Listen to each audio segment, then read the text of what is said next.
এসেই দেখলাম ইকরা চুপ, ইকরা চুপ, ইকরার কোনো সারা শব্দ নাই। আর যেটা দেখলাম, শুনলাম যে ও নাকি নিজেই নিজের জান নিয়েছে, যেটা আমি কখনো বিশ্বাস করি না, এখনো করবো না। কারণ ও হচ্ছে ইকরার সব থেকে বড় পরিচয়। ও আমাদের মেয়েদের অনেক বড় একটা উদ্যোক্তা। বাংলাদেশের প্রথম মাদের নিয়ে সব থেকে বড় গ্রুপ ও করেছে, যেখানে মারা সবসময় ডিপ্রেশনে থাকে। সেই ডিপ্রেশনটা থেকে মুক্তি পাওয়ার জন্য মাদেরকে নিয়ে সব থেকে বড় একটা গ্রুপ ছিল ইকরা।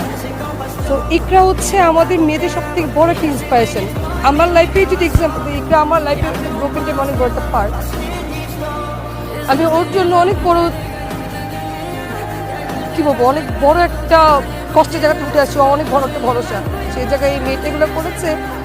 জানি না আমি এটা কি হবে, তবে আমি সব সময় বলি, এখনো বলছি, প্লিজ আপনারা হচ্ছেন আমাদের সব থেকে বড় মাধ্যম। আইন থাকবে, সবই থাকবে, কিন্তু সব থেকে বড় ইম্পর্টেন্ট হচ্ছে আপনারা। আপনারা যেটা লিখবেন, আপনারা যেটা বলবেন, এটাই কিন্তু আমরা শুনবো।